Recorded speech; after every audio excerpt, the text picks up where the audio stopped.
Hello, welcome. Thank you for joining. Wow, I see you in the chatmosphere here. Backup channel, you made it. You made it. Thank you. Thank you. I see just a thought first, Ann Bailey and Corinne. Hey, and super honorable mention, Molly. Look at that, Ann. Welcome. Sean is here on the flip side. That's right. Great. Oh, Anne, that is so sweet. Thank you so much. And I want to discuss a story that I came across a few years ago. And this story is interesting because it's not well known for one. Hello, Christine and Jamie. Yes, welcome, welcome. So it's not a well-known story, and I'll read the story about Sarah. Okay, alrighty, all get all cozy. Okay, there's one that I wanted to read. Let's see. Other woman. Hey there, Kathy. Welcome, welcome. Okay, this is a story about Sarah Rector. And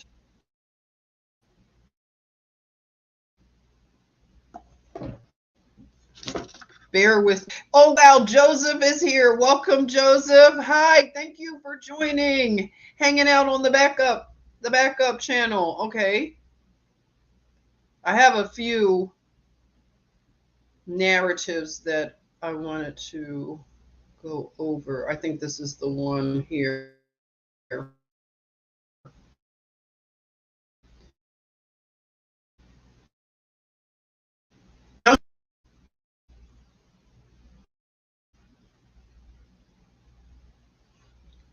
I think my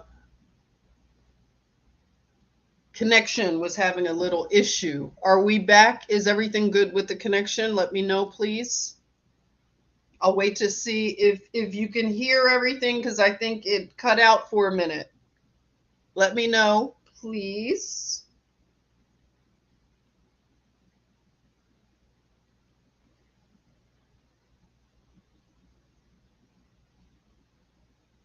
All good, Linda? Okay, great. All right. Thank you, Christine. All right. So we are going supers. We're good. It was cutting in and out for you. Yeah, I realize. Okay. Sarah Rector.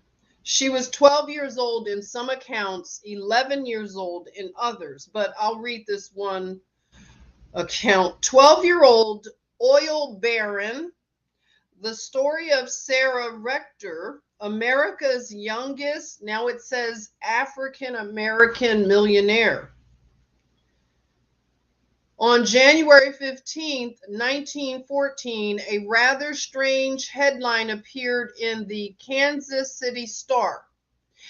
It was Oil Made Pickaninny Rich.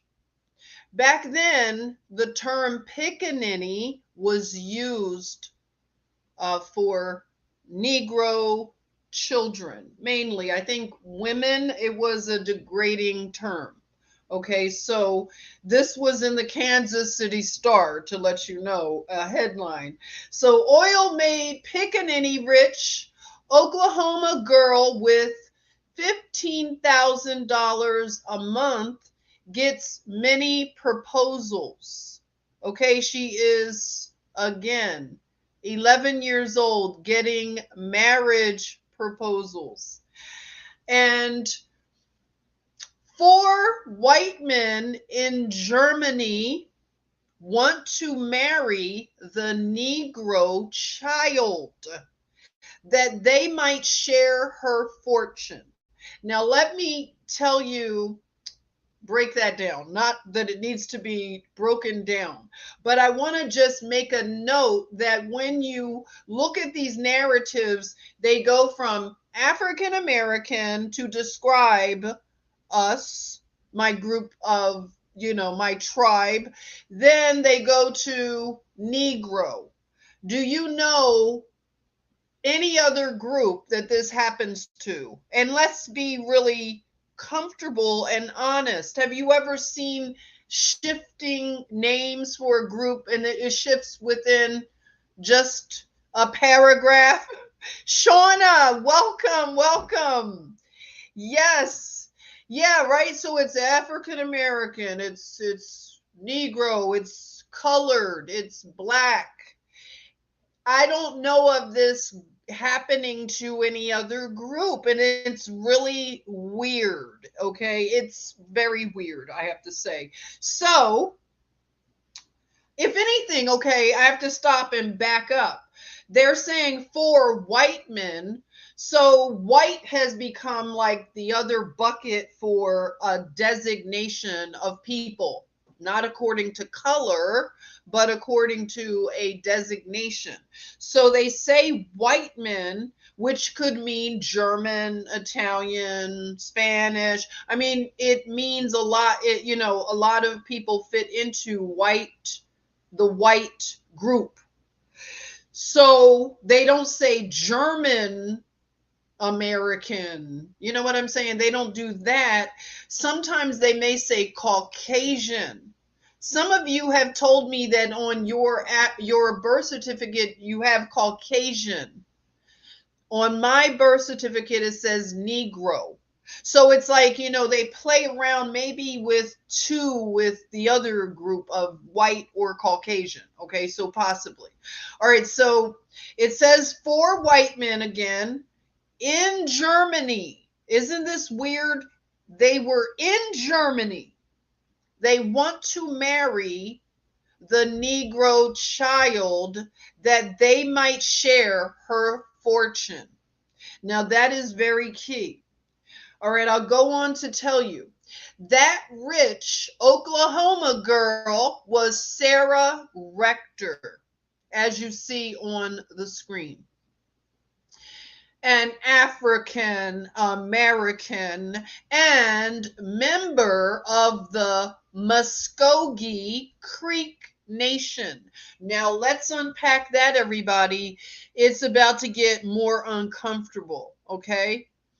Now, I want to say with the narrative of Sarah Rector, they are saying that she is Negro and that she is a member of the Muskogee or Creek Nation. Now, in the description of the 5 civilized tribes of the Native Americans, can anybody put in the chat, do you know the names of the 5 civilized tribes? Anybody? The 5 civilized tribes. If you are a member of one of the 5 civilized tribes, let us know if you want. It would be interesting if you are a member. But they are saying Seminole. Let me look it up, and because it's something I just know a few. Wait, I'll look them up. The 5 civilized tribes. Anybody, drop it in, drop it in. Let us know. Do you know the 5 Seminole the 5 civilized tribes? Okay, so they are considered 5 nations. Okay, I have them pulled up. Okay, so the 5 nations are Cherokee, Chickasaw, Choctaw. Oh, there you are, Super. You got it. Creek or Muskogee. Oh, you got it right. Seminole. And yes, that's one of the 5. Okay. So I'll go over the 5 civilized tribes at another time. I don't want to get into the details of that, to take away too much from this story. But I want to say that my understanding of the tribes and their claim to land has changed, okay? And I'll tell you why at another time. I don't see the I don't see how the timeline supports the Five Nation claim as native. Because what happens is you have to ask, well, not you have to, but if you are a scholar and you just research it without having feelings and anything like where you are objectively looking at what we have been told about history, and what happens is you have to account for the Negro, as they call the Negro, because it doesn't work out time wise according to the narrative that they tell us about the transatlantic slave trade. They tell us that the Negro comes from Africa, from the slave trade. So it gets you looking at Africa and not America as being the organic beginning of the Negro.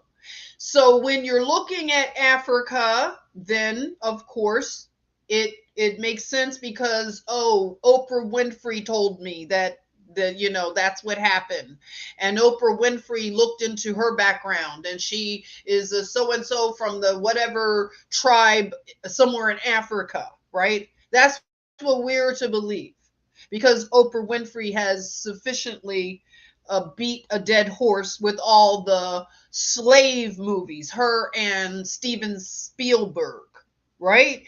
So, hey, Tina, welcome. Linda says, Cherokee, my great grandmother. Okay, so we're going to have a powwow, everybody, America, about the natives, the organic natives of the land in terms of land and what happened to land rights and things like that, because we have been lied to in such a way that all of us are going to grieve. We are all grieving in different ways, because I know it has to be going on with you all too, because we're all wanting truth and we crave truth. It doesn't matter if the truth hurts and is uncomfortable and disruptive, because truth is going to stand regardless of how we feel. So this latest awakening for me has been particularly very challenging.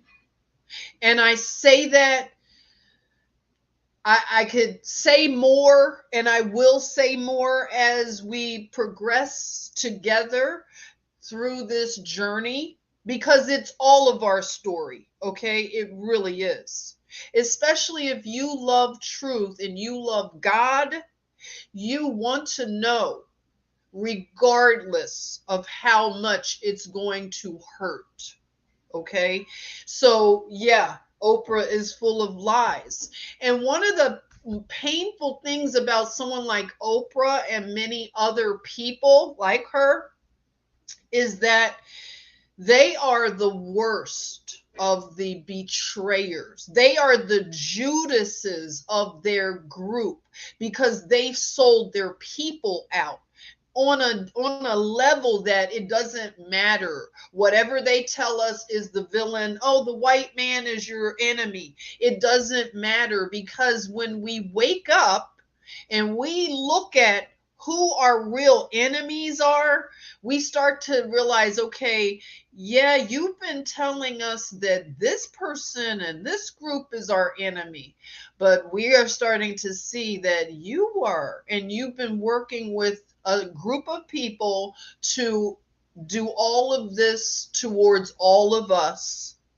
And yes, and we've been lied to about everything. And that is going to be such a difficult thing. Now, this aspect of the 5 civilized tribes, that's not going to be comfortable to cover, because that has been, like I say, the timelines do not work, because you have to think about, there were lots of treaties signed, with the five tribes. The languages, when you deal with language and translation and things like that, that means you have five different languages. You have how many tongues of that language? Some of the languages, how are you going to interpret all of these particular tribal languages and customs and things? And it becomes English somehow, in English written treaties. It doesn't make sense. And then you had slaves coming over, and these slaves don't have customs of the supposed Africans, because you have to distinguish what African nation. Africa was an incorporation, just like they incorporated a lot of nations, and did their nation building. So the out of Africa narrative, it really breaks down badly when you think of the 1800s and you start to see the Negro and look at the clothing. This is what you see right here. This was the 1800s and even the 1700s.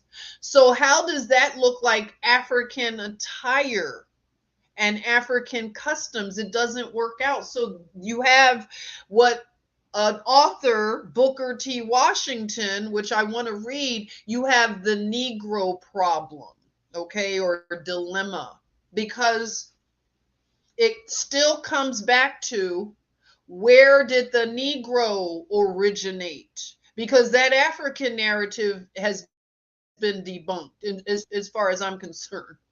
Some people did come from Africa, but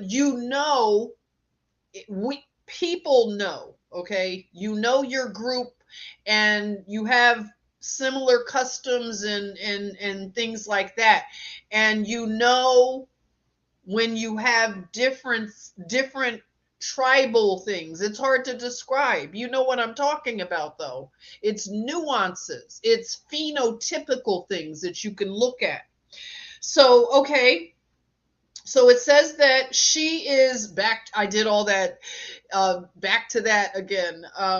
The story. African American and a member of the Muskogee Creek Nation. Best known for being the richest colored girl in the world. Look at that. She was African American, Negro. Now she's colored. Okay. What color? What color? So she's colored. She's the richest colored girl in the world. How did they know that? Okay. She was the youngest African American millionaire. Born in Indian Territory on March 3rd, 1902, to Joseph and Rose Rector. Sarah Rector received a land allotment. Okay? She received a land allotment. Like all those who were members of the Creek Nation when Oklahoma became a state in 1907. Who knew that Oklahoma became a state? I mean, when you think about it, that to me is very key, that Oklahoma became a state in only 1907. This stuff happened not that long ago. We have to keep repeating it because we have been lost, a lot of us, in what Kev calls Wonderland. A lot of us recognize Wonderland. That's when you don't have a concept of time, but you're inside and trapped in time. So this is an interesting thing because Oklahoma is a very key territory. If you live anywhere near Oklahoma or have ever traveled to Oklahoma, you will understand that Oklahoma is a rich land, very rich. A lot of wealthy people in Oklahoma. I've been to Oklahoma once or twice, I think once. And I was really impressed with the state. It's absolutely beautiful. So we can look later at the incident called Black Wall Street that happened in Tulsa, Oklahoma. We can unpack that at another time, but I want to put a pin in the fact that Oklahoma is again a very, very key territory. So we're looking at a land allotment. Okay, so again, I'll repeat, Oklahoma became a state in 1907.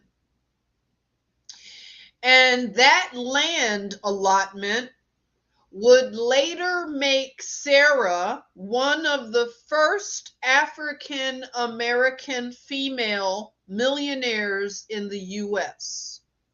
Sarah's family was entitled to land allotments under the Treaty of 1866. So bear with me. I'm going to write that down because I want to look at these treaties that have been signed, because you probably know in the chat, if you do know, that a lot of the treaties, the time has passed. They are no longer in effect. So a lot of these land treaties being ineffective now, the land goes back to the heirs. Now, who are the heirs of the land? Because heir land cannot be sold. It can only be leased, right? You cannot sell it, because heirs land can only go down as legacy. You can only pass it down in your family. So somebody has broken some major laws, and those are the groups that are in trouble right now, if you catch my drift. Okay, so let me write down the Treaty of 1866. There you go. The 1800s again. Okay, 1866. So I'm going to look into that at another time. Okay, Sarah's family was entitled to land allotments under the Treaty of 1866, made by the United States with the 5 civilized tribes. Okay, so this was a treaty signed with the 5 civilized tribes and the United States of America.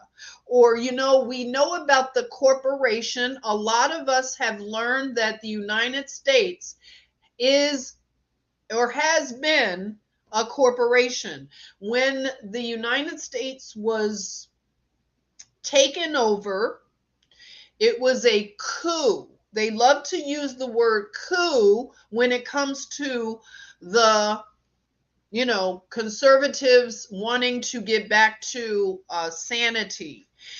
So they call that a coup because they do things that are called projection. But the country had been taken over already. And we know, because we have all been researching this stuff together for a few years, right, family? So we know that things happen to our monetary system.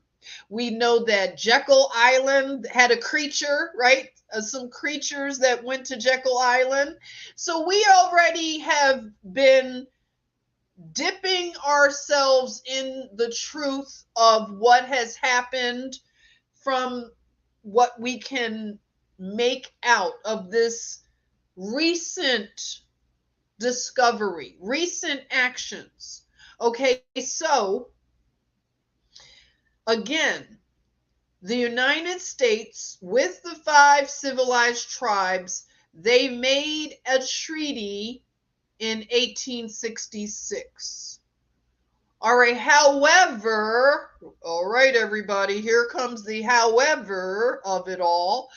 These lands granted to former slaves were usually considered inferior, infertile, rocky lands of poorer agricultural quality, with fertile land being reserved for white settlers.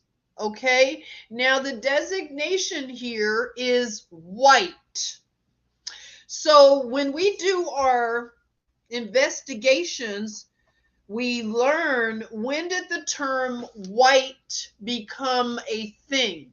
Because we know that people were not considered white in the earlier times, right? This was something recent. So, white settlers. So, that's an interesting designation, to be called a settler. Okay, so white settlers, they received the fertile land for agricultural quality. They said the former slaves. Now, isn't that interesting? They had slaves out in Oklahoma. Did we know that? Isn't that weird? They had slaves in Oklahoma. All right. So, the former slaves are getting inferior land allotments. Another problem Sarah's family faced was the $30 annual property tax on her parcel. And at one point, her father wanted to sell the land because he could not afford to pay the $30. But luckily for Sarah, the Muskogee County Court denied his petition. That's weird. Okay. They have a gallery of the 5 civilized tribes in this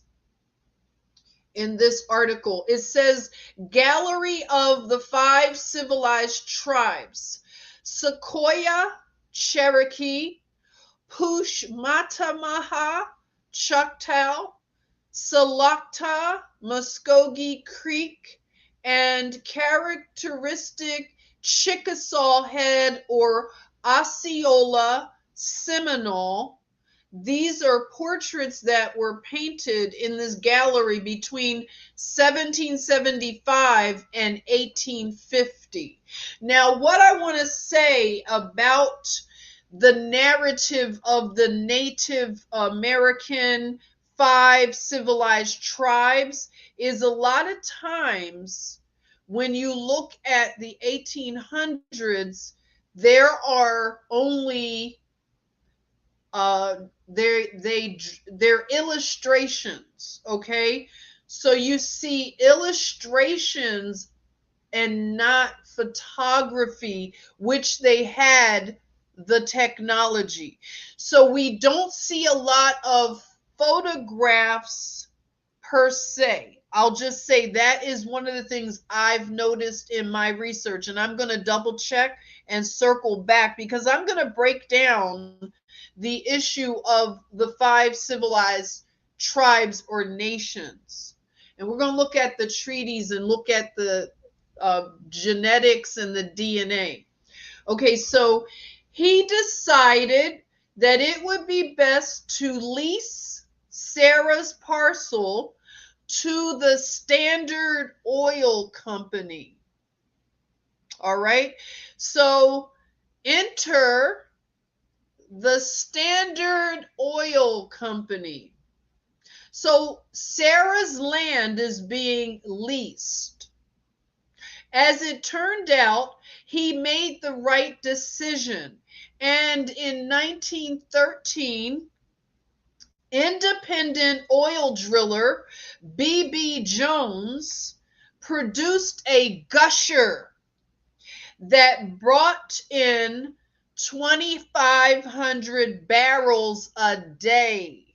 All right, let me repeat that. A gusher was drilled by an independent oil driller in 1913. So the gusher produced 2,500 barrels a day. How much money would that be today if you had land that produced 2,500 barrels per day? This is how rich the land is in America. We have been lied to, and we are being told that we are getting oil from other countries. Dana says billions, maybe trillions. That's per day. I can't even wrap my head around that. Okay, but it is lots and lots. Okay, so little Sarah now received an income of $300 per day. Now, a lot of us, we would be okay with that. $300 a day. Would anybody look down on $300 a day? How about you? Does that sound good? How does that sound? Oh, Nancy, yes, Beverly Hillbillies kind of money. I love it. Now, that's a funny reference that you're making, because I wonder, was the Beverly Hillbillies based on maybe something like this story, right? Because it sounds good to you, Super. Could you you wouldn't scoff at $300 a day, would you? Sounds like you could make some good use of it, right? Yes, yes, yes. Joseph, hey, so you said agreed the term civilized, yet the colonists were monsters. Okay. All right. So yeah, so at that time in 1913, this young girl is getting $300 per day. Over $7,000 in today's money. And this is, 2017. I think, hasn't changed much. Even with inflation, $300 a day is doing well. So we're getting what it does is it gives me a comparison of if somebody at 11 years old is leasing land that they own as an heir, and they are getting $7,000 per day, that is an 11-year-old that is not like your normal 11-year-old. Would you say? I could think in 1913, you're not going to tell Sarah that she can't do things. Are you kidding? Can you imagine? Dana says that's $60,000 a month. Yeah, what are you going to tell a kid that's bringing in that kind of money? Even on a racial standard, they want us to keep thinking that everybody was a slave, okay? So if this young girl is this kind of, heiress, I don't think people are going to deny her many things. So, and her guardianship was switched. Okay, wait a minute. Are you ready? I need my detectives to listen very good. We're about to take a sharp left turn. You ready? Put your seatbelts on. Okay, we just told about the gusher and the $2,500 2,500 barrels of oil a day. So we're looking at the $300 a day for an 11-year-old. It says her guardianship was switched from her parents to a white man named TJ Porter, who personally knew Sarah's family. What does that sound like to you? And I will repeat the sharp left turn that just happened after we talked about the gusher and the monthly money, the daily money. $300 a day. I forgot. That's not monthly. Daily. Her guardianship was switched from her parents to a white man named TJ Porter, who personally knew Sarah's family. How would that happen? The guardianship to switch. Yeah, conservatorship. It makes you think of what they have been able to do to people, even in our culture currently. We know with the 5150 holds, that's what it's called in California. And we know that conservatorships basically become slavery by another name, right? We know about Britney Spears. We know about Britney Spears. Imagine all of the conservatorships that we don't know about. We only know about Britney because she's famous. The conservatorship loophole, I'll say, and way of weaponizing human trafficking to make it much more effective and under the surface is to obtain guardianship and to obtain conservatorship. Isn't it funny that they have ship at the end? Conservatorship, guardianship. And we know a lot of us have studied about maritime or admiralty maritime law. So these ships that are in the language, they do have a meaning. Oh yeah, Dana, Amanda Bynes, yeah, exactly. And Bam also? Okay.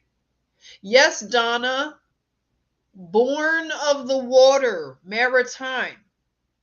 So, yes, Sean, so high-end slavery. Yes, there you are. High-end slavery. So, it leaves a lot of questions as to how did somebody from the outside, it doesn't even matter that he's white. It just like, how could anybody come and take guardianship and take somebody's child?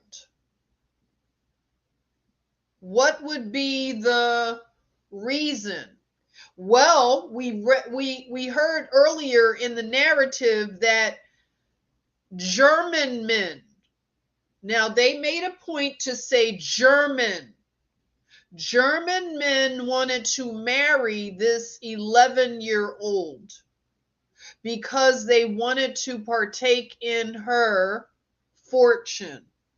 So now that she has these $2,500 barrels of oil coming out of her land per day, so she now has a switch of guardianship. So Sarah's parcel would later become part of the famed Cushing Drumright oil field. So her parcel is now part of a famous oil field named Cushing Drumright. Many new wells were also productive.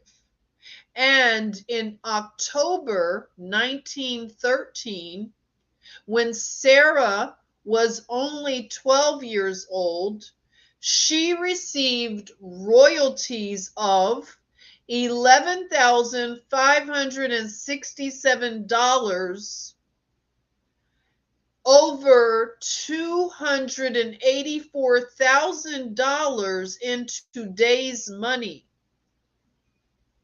So she received royalties of $284,000 in today's money.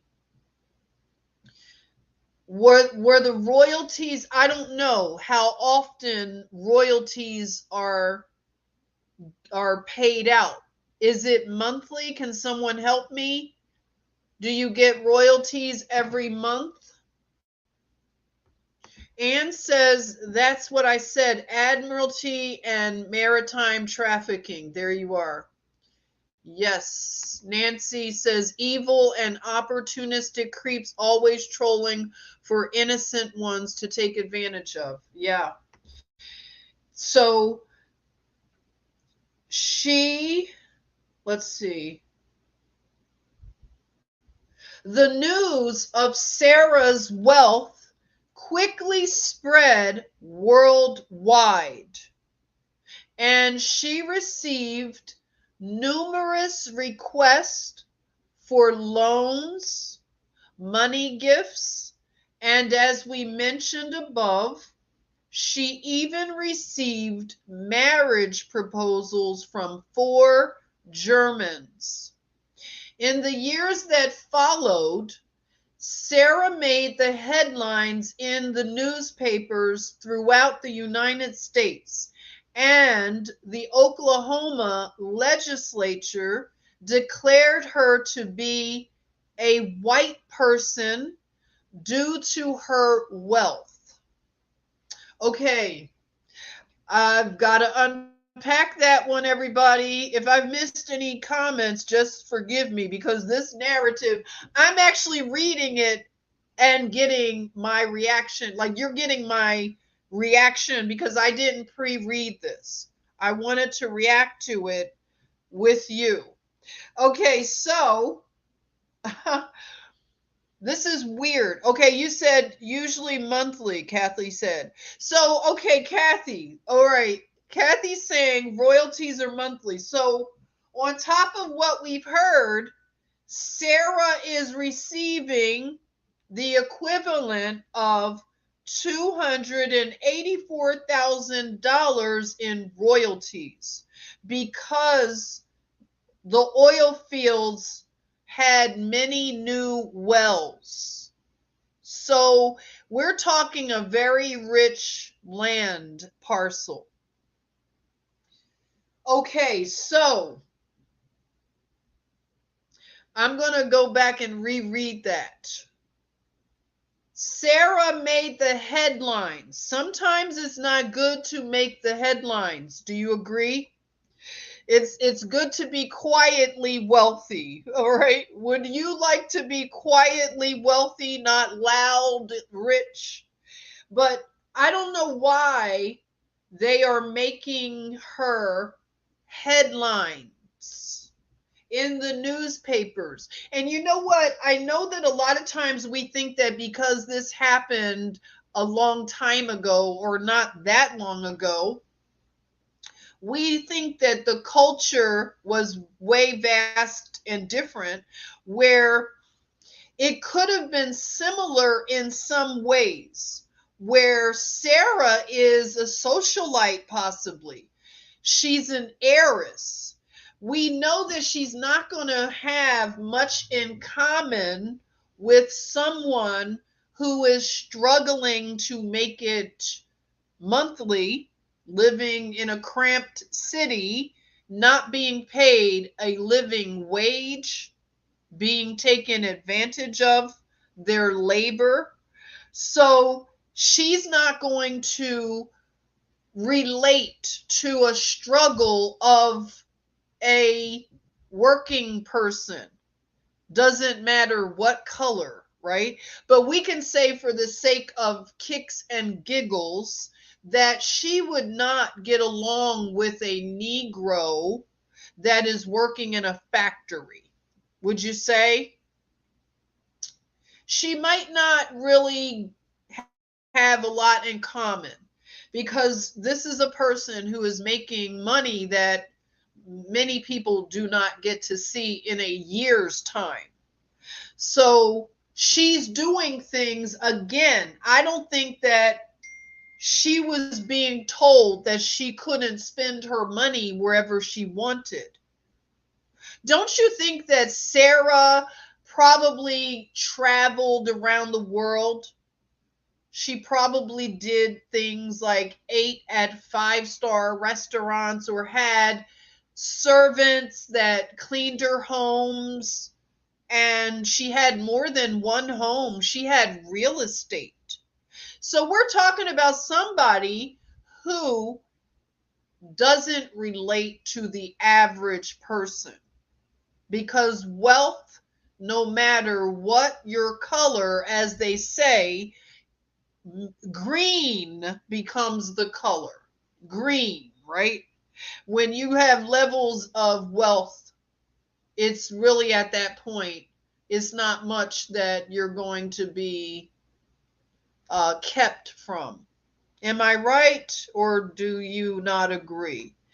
All right, so Molly is saying that Sarah is the front for the money to flow back to the handler adopter. See, that's why I like that we are solving all of these things all over the world, right?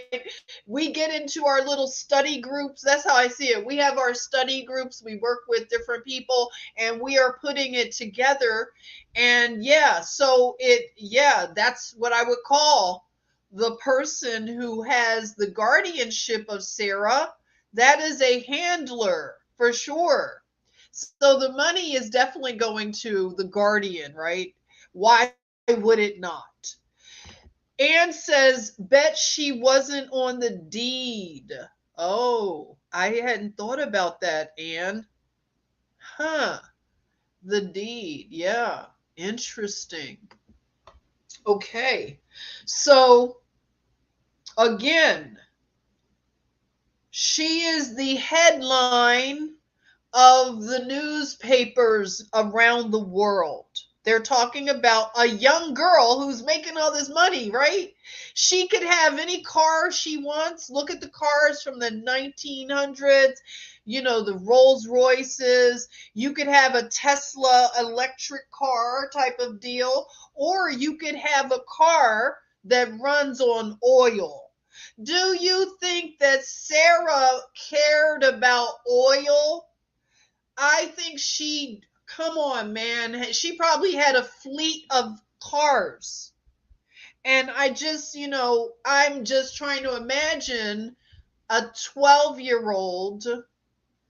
But then again, now that we see that there's a weird change in guardianship, I'm now wondering, what kind of life did she really live?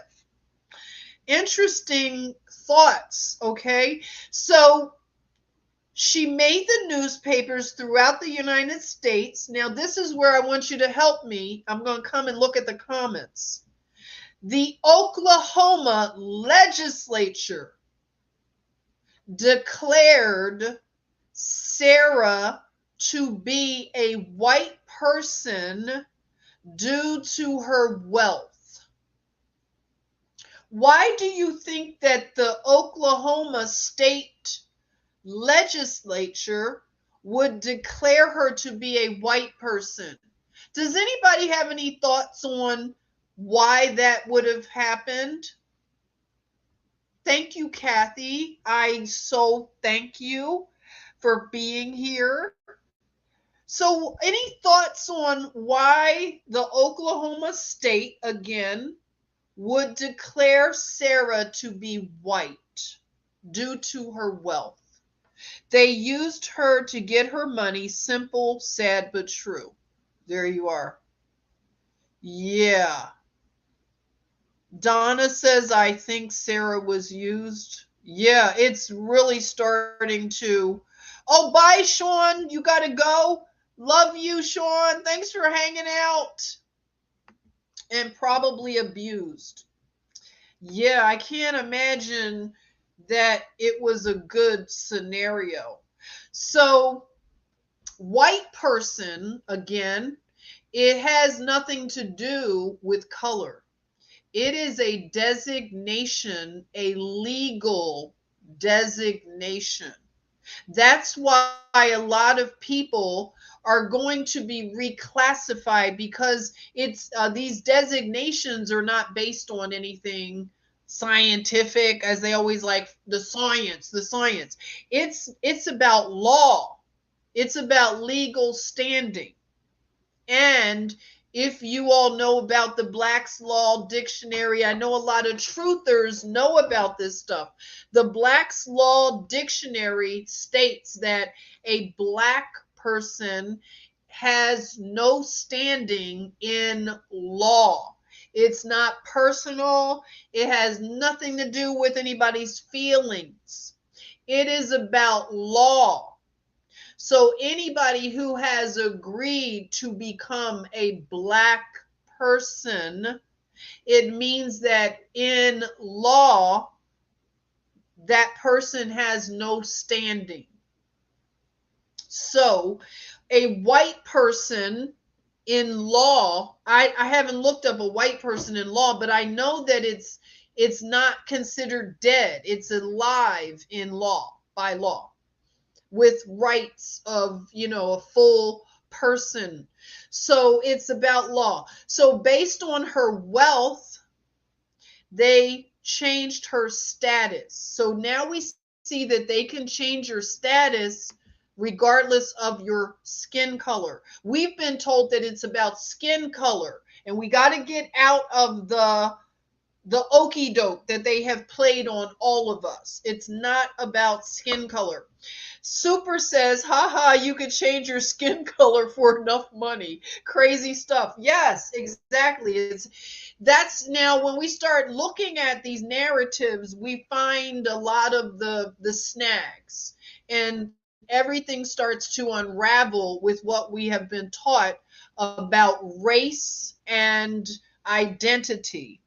Yeah, Tina says to have certain privileges. Yes. So in law, you have privileges if you are not considered black. Okay. So that is what the whole deal is with the whole black thing. And unfortunately, there has been conditioning to be proud of being black pride. You remember, if anybody's old enough, you had what's his name? Why am I forgetting? James Brown. Remember the old James Brown song, I'm black and I'm proud? So this was being conditioned a lot from the 60s. I mean, think about the civil rights movement, and I will decode the civil rights movement for what I am becoming aware of, what that whole movement was about. It wasn't about what we were told it was about, of course. We can pretty much just throw everything up in the air and say it all needs to be reevaluated. Okay. I can't put my 100% stamp that any of it has been true. So Nancy says they couldn't accept that she was black and was that successful. Yeah, that could be it. I I bet it's not, I don't believe it's even that really. I think that could have something to do with, but I think it really has a lot to do with hardcore legal terms. It's all about business and legal things. So, when you talk about contracts, and we hear a lot about contracts through the entertainment, and we hear that the contracts are slave contracts. So I think it has a lot to do with like clean and just like legal maneuvering, cold business, like no feel involved about contracts. Yes, labor, and just taking labor, stealing labor, and just designating people the wrong identity and keeping the identity very chaotic. And what is the reason for that? That's what a true scholar will ask.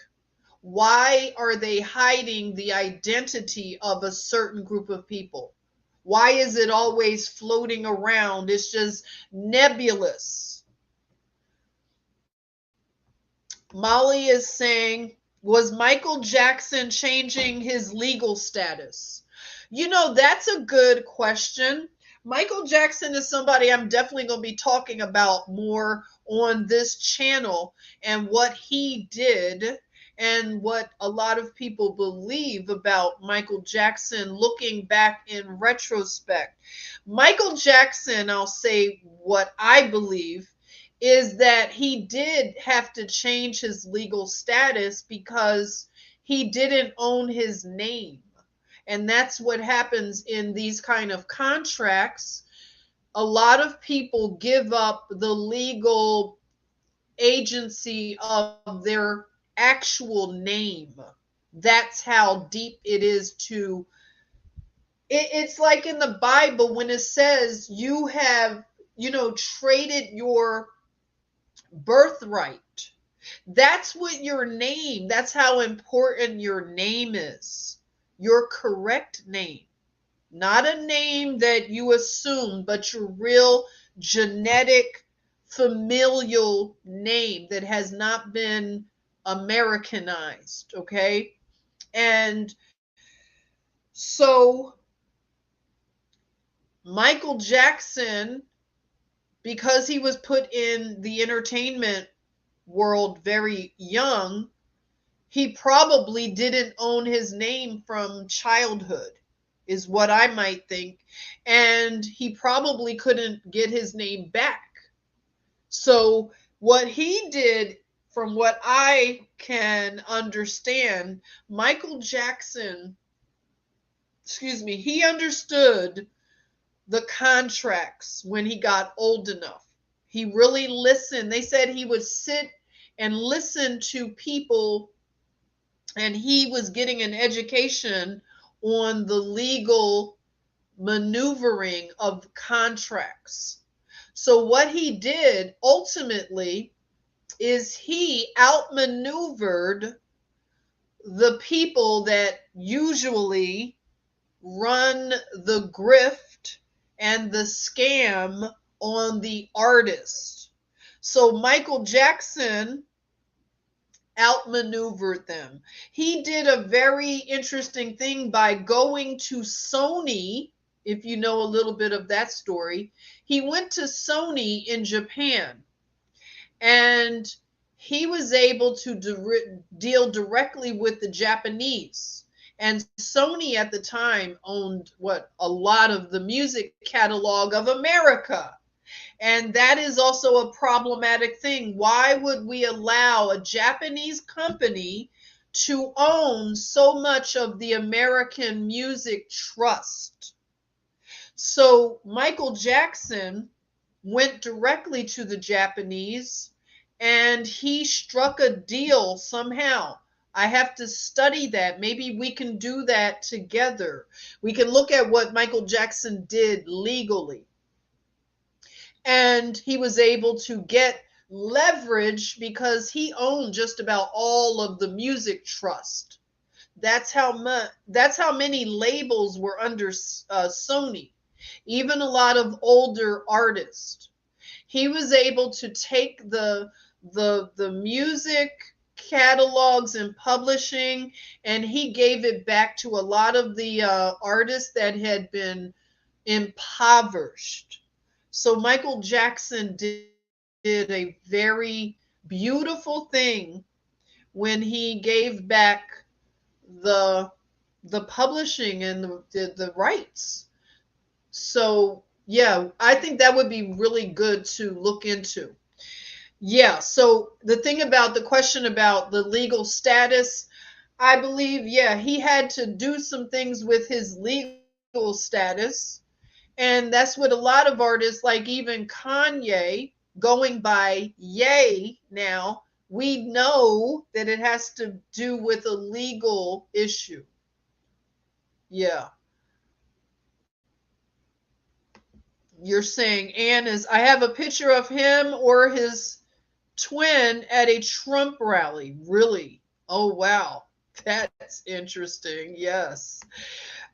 Joseph says all these stars are high-end slaves in gilded cages. That's what it is. I was just talking to Girl Code about that very thing today. It's such a high price, and it's a short, very quick, as they say, 15 minutes you get of fame and, as they say, fortune. So it's very quick, flash in the pan, but it ends up in people end up in a state where they're in a gilded cage. They don't come out of their house. They have to be in disguises, right? When they come out. That's right. Tommy Mottola, he said, is the devil. Michael was smart. Yes, and I think because he had a very soft spoken manner at times that people they mistook it for weakness. And he really used that to his advantage. Yeah. Oh, you will? Oh, thank you, Anne. I'll look forward to that. Yeah, so the legislature, again, they gave this young girl, Sarah, the status of a white person. Sarah and her siblings, now we didn't hear about her siblings, they went to school in Taft. And later she enrolled in the Children's House, a boarding school for teenagers. Uh-oh, at Tuskegee Institute. Hey, is Tina still here? Listen to this, Tina. I got to write this down. I didn't know Tuskegee Institute had a boarding school for teenagers. Whoa.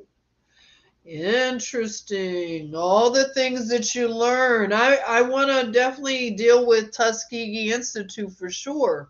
It's a lot of really interesting American history going on there. So, a boarding school for teenagers she went to.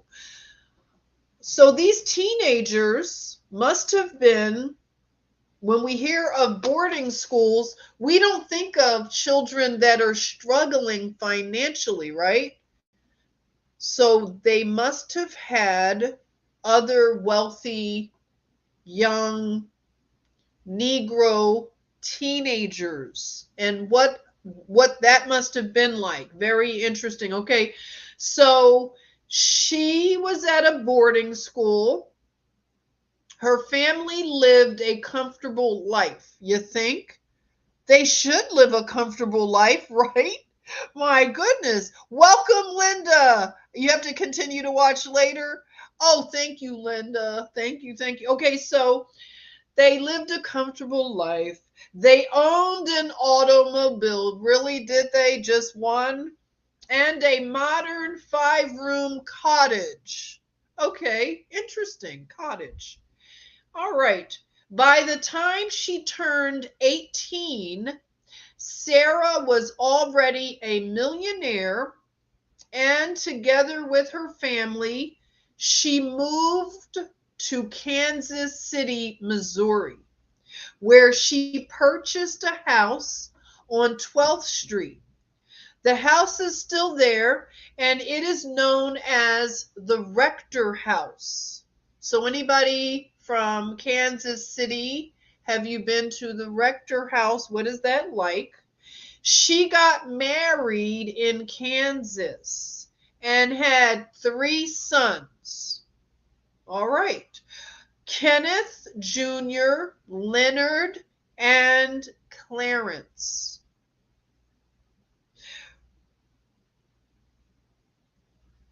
Okay. Sarah knew how to enjoy her wealth, and she loved spending money on clothes and cars. It would appear that she was a bit of an adrenaline junkie, as she was often ticketed by the police of the city for speeding. Sarah Rector died at the age of 65 on July 22nd, 1967. She was buried in Taft Cemetery in Oklahoma. All right. Tuskegee experiment. Yeah, and I want to look into that. So much ties to Tuskegee, Tina says. Tina, you definitely are making me very, very interested in all of those ties. I will be getting with you, Tina, because I have some definite interesting ideas. Okay, so here's another narrative. Let me read from this other narrative. Okay, it says the richest black girl. Okay, so she became black. The richest black girl in America. When an 11-year-old black girl in Jim Crow America discovers a seemingly worthless plot of land, so she discovered this plot of land at 11 years old. Does that make sense? Okay, so she inherited millions. Everything in her life changes, and the walls begin to close in.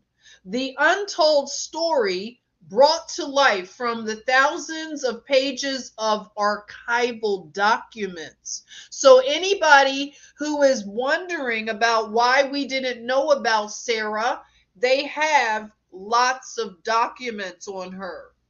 Okay, Sarah Richter, 11, stood up and wiped her hands on her sweat-soaked shift. Okay, we got a real dramatic writer here. Okay, a simple loose dress. She had to squint to block out the radiating sun. It was another hot August in rural Oklahoma. Hot enough for her barefoot soles to grow numb from the scorching dirt. Wow, this child had no shoes on.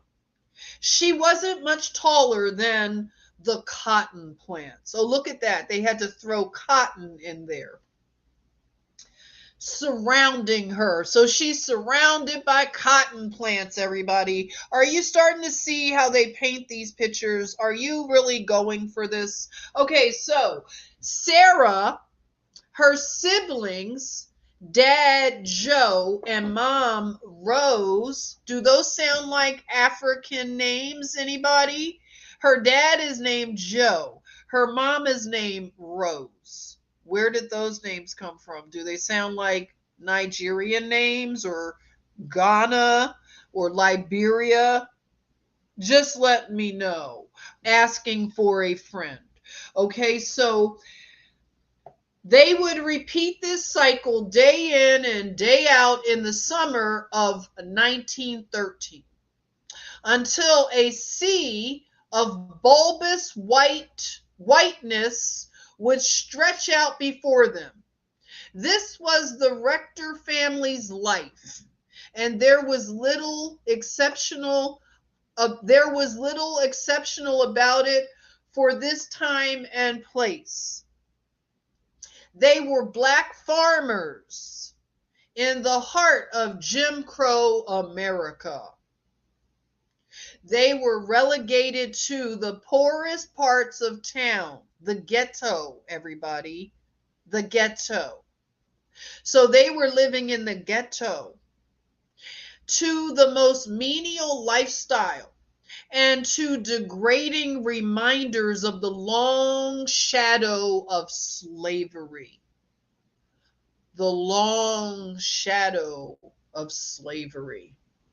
There were 2 mortgages on their property, putting it at risk of foreclosure. Wait a minute. Wait. These are people surrounded by cotton, and they are living in cottages, but they have mortgages on 2. They have 2 mortgages on their property, and they are at risk for having it foreclosed. Okay, something weird is happening right now. For a young girl like Sarah, her realistic prospects in life might be limited to back-breaking domestic work or agricultural labor. If she were lucky, she could become a teacher in a segregated and underfunded local school. Aren't they nice? Beyond these, most other professions were simply off limits to poor and working class Black women. Like many other Black families from Oklahoma, the Rector's ancestors had been enslaved by the Creek tribe. Okay, everybody, all you Creek Indians, something's weird right here. They're saying that Sarah's ancestors were enslaved by the Creek tribe. That's a weird narrative that I hadn't heard of a lot, right? We don't hear of that too much. So one of the civilized tribes has enslaved Sarah's whole family? You don't say. Let me go on. That meant Sarah and her eldest siblings were eligible to be added to the Creek Nation's freedmen roll. Okay? Are we starting to see something? When you see anything that says a roll, they are taking inventory of a group of people when they have roles. So they have a freedmen roll, the Creek Nation. We're talking about nations here. So they are keeping a roll which under federal law entitled them to receive free land allotments. Does that make any sense? Okay, so the Creek tribe enslaved her family, and because of that, they were added to a freedmen roll, and under federal law, they were entitled to receive free land. When has the government given free land? A list, Sean says. A list. There you are. We'll talk more about list. List and rolls. But this is really interesting that the federal government is involved now. For the most part, the program was a misplaced Band-Aid on centuries of mistreatment. Sarah's allotment was almost 100 miles northwest of their town, too far away from the family's farm to be practical. And that free land was hardly free. The properties given to Black residents tended to have uncultivatable soil and a hefty annual tax bill. Sarah's plot was called a rocky piece of wasteland by one observer. Joe Rector, a hard worker who protected the best interests of his family. Now, this is a family man. Her father and mother are married. What have we been told about slaves? Why did slaves have marriages that had intact families? More so, if you look at the statistics, there were more marriages among so-called enslaved Negroes. So here is another example of a man who is a family man, unlike what you see portrayed now. Okay, so we'll talk about that at another time too. That will definitely come back up. We will look at what happened to the family and why. Okay, so he's a hardworking man who was protecting the best interests of his family. He wanted nothing to do with his children's allotments. He petitioned the Muskogee County Court to authorize a sale of a few $100s, but no buyer could be found. However hard Joe tried, it seemed that he was stuck with them. Joe decided to lease Sarah's land to an oil company. The lease offset some of the tax payments and came with a royalty if a splash or two of oil happened to be found. The allotment might change from a dreadful burden to a tolerable inconvenience. On this particular day, August 29th, 1913, Sarah continued the demanding manual labor that helped support her family. She was too far away from her plot to see one of the countless sets of drilling equipment on the horizon twisting into the ground. She could not witness the oil start to bubble up. And then more and more. If Sarah had found Aladdin's lamp, as one newspaper later noted, she could hardly have commanded the genie to conjure a wilder scenario than this. It was a gusher. Has anybody ever heard the term a gusher? Okay, I am a nurse, okay, so unfortunately we use the term gusher, but we don't refer to oil, okay? Not to get you queasy. You know how they talk about nurses and their humor, but I've never heard of a gusher. So this is the second narrative that they are saying that Sarah's land had a gusher. So without knowing it yet, Sarah Rector in that instant had gone from poor farmer's daughter to a budding tycoon. Your kids eat gushers. Yeah, Dana, that's right. I forgot about the gushers. Yes. Yeah, what are they? Yogurt or something? Tell me what it is. A yogurt, I think. Okay, so she becomes a poor. She goes from a poor farmer's daughter to a budding tycoon.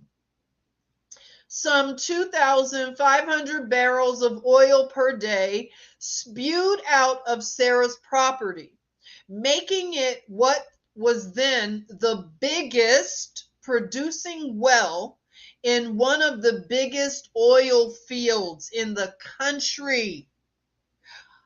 From the first gusher alone, Sarah stood to make more than $114,000 per year, nearly $3 million in today's money.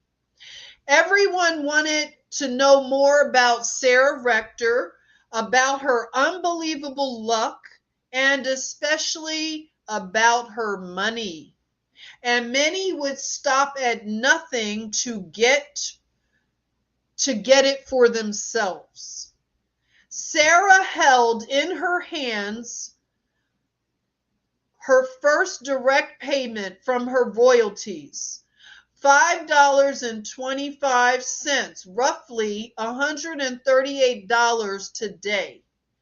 Though it was a tiny sliver of the overall money flooding into the bank, it was still a jackpot to the young girl and a token of a different life. The world she was used to was small, though beloved. Her all-black town of Taft had a population of fewer than 400 who supported vibrant stores up and down Main Street.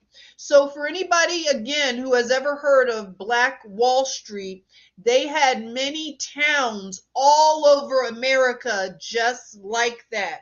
They had vibrant stores. And we'll talk about more. They had restaurants, a bakery, it says, a barber shop, a shoe repair store, and a few grocery stores, all well advertised in the modest town newspaper. So we're talking about a black town, all black town of 400 people called Taft. As one local put it, for Black Americans subjected to the brutality of Jim Crow, Taft was second to none most anywhere, because it was a place for Black folks to feel like they belonged. For Sarah, visiting Black-owned businesses and running errands with her family would have been a stark contrast to the big city of Muskogee, just 10 miles east. So this is a small town, everybody. Now, Sarah brought a new outfit, it says. Now she brought a new outfit. She had trouble getting used to her new everyday shoes, but she could not deny they had their practical use. After all, Sarah had 2 miles to walk to the local school, which she did every day. So she walked 2 miles every day to school, it says.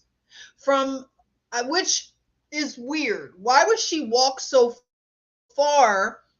Okay, I'll just go. I won't go down the rabbit hole. Okay, so she did this every day from their family's sawn lumber cabin. So they lived in a cabin. That cabin had 2 rooms with 1 bed. Sarah slept on the floor of a natural fiber mat. None of this was unusual and by no means constituted a source of shame in Taft. Then up to the cabin rolled a brand new buggy, an open conveyance with big sturdy wheels.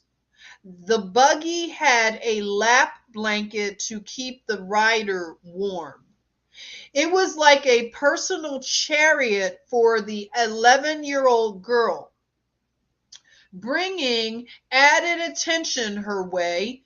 Sarah harnessed a horse to the buggy and trotted into the center of Taft to school, where the recently installed street lights illuminated her newfound fortune for friends, classmates, and teachers to see.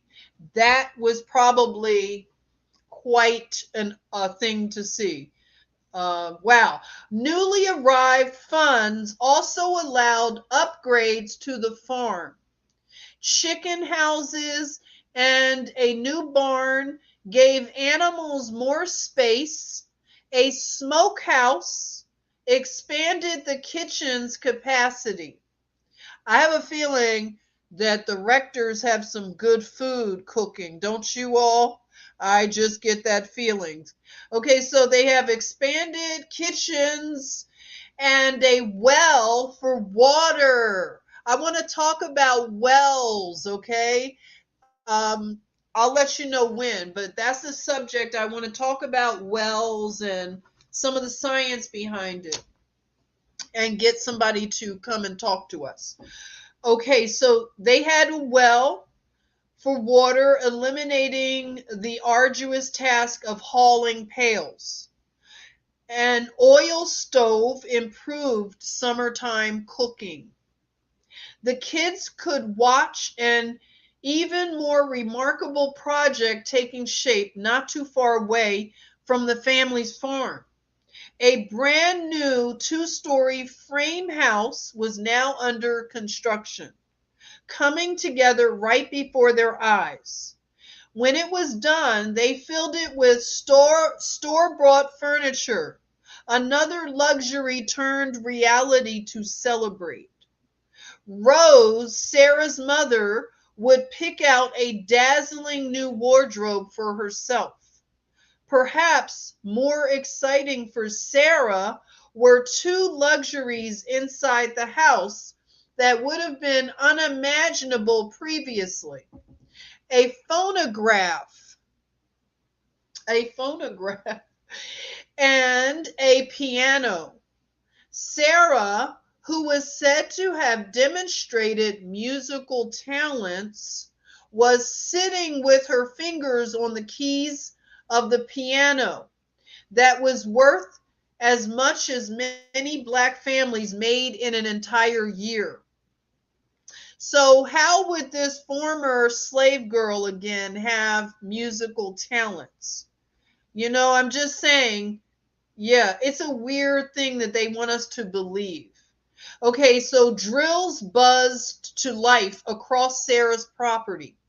The gusher had been no fluke. A staggering 3,800 barrels of liquid gold now filled up every day. Observers predicted that Sarah would break records as one of the richest black females in United States history, and that she would be paying the single biggest tax bill in the entire state of Oklahoma. So, doesn't that seem interesting that Sarah is looked at as a tax bill and the biggest tax bill in the entire state of Oklahoma? I think that makes her a target. So awestruck estimates indicated her annual income would end up double that of the President of the United States. She was compared to the small heroine of a fairy tale. I'm starting to think that some of the fairy tales are based on this. A decade before, little orphan Annie captivated the country in a comic strip about a poor white girl who became rich overnight. Little Sarah Rector, as she was referred to by some reporters, transformed into a nationwide sensation. No surprise amid much mythologizing that at one point Sarah actually was described by a newspaper as an orphan. Do you hear that? They were calling her an orphan. Girl Code is here. Oh my gosh. Hey, sissy. Yes. Thank you for joining. I was telling them, sis, that you and I were talking today. Okay, wait, sis, look at what just happened. You came at the perfect time. Everybody, if you don't know, Girl Code has been breaking down Disney. And Disney, their whole blueprint for how they create this whole orphan narrative. And I suggest that you head over to see her work.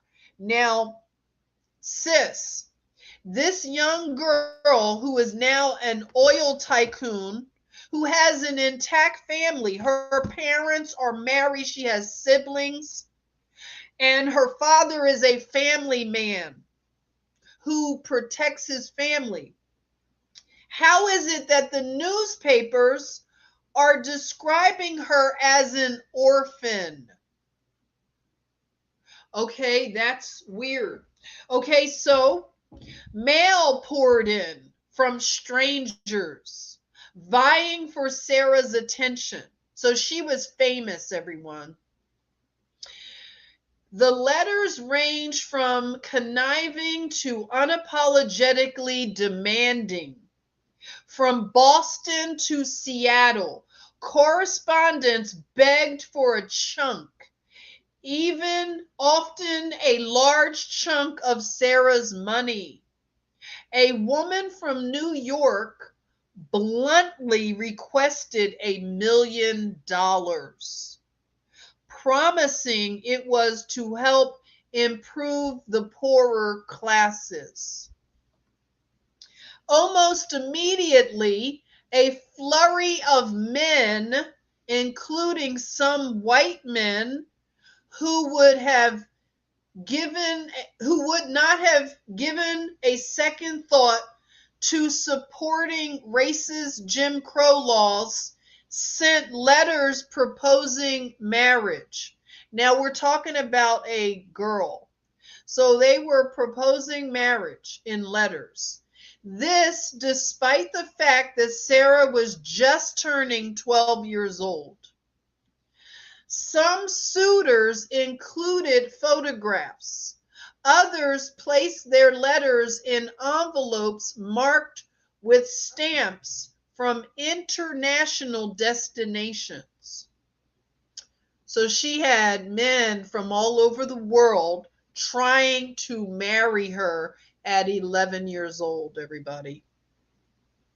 Again, you see how it says they sent photographs? So we know that photography was available. Again, where are these 5 civilized tribes in terms of pictures? Where were they?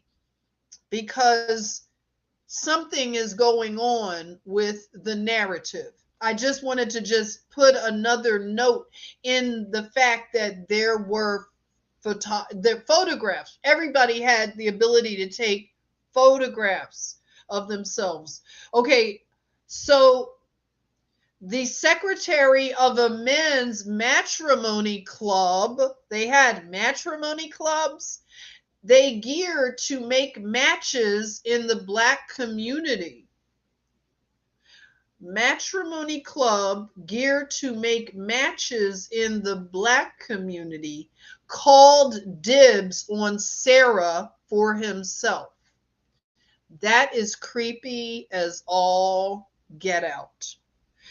All right, so Sarah reportedly just wanted to go about what had been her normal, happy-go-lucky life. She showed no interest in entertaining suitors. She's 11 years old. I don't care how long ago it was. Like, come on. Okay, so, but as public commentary piled up, 2 reoccurring notions emerged. One was that Sarah now represented her whole race. however unfair that an idea that was. She had received this incredible good fortune. The logic ran, and with it came responsibility. A conflicting notion questioned whether she belonged in the elite stratum in which her wealth placed her. Sarah may have been young and shy and inexperienced in the wider world, but a new mission became clear: to prove herself ready and to silence the doubters. That's a lot of responsibility for this girl. Sarah may as well have been disembarking in another country when she stepped foot onto the campus of the prestigious Tuskegee Normal and Industrial Institute, a premier school for Black students from children to young adults. Again, this girl was going to a boarding school at Tuskegee Institute. Booker T. Washington was said to have personally arranged for Sarah's enrollment shortly before his death.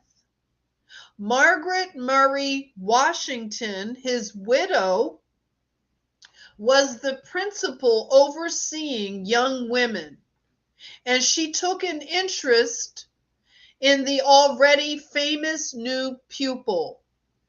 Sarah had her mother close at hand while she stayed in Alabama to help Sarah get settled.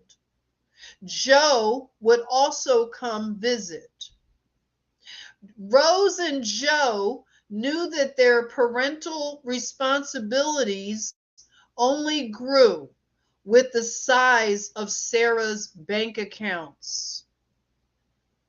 Sarah certainly looked the part of Tuskegee student, with her funds providing classy store-bought clothes and a top-of-the-line Singer sewing machine that would cost more than $1,000 today.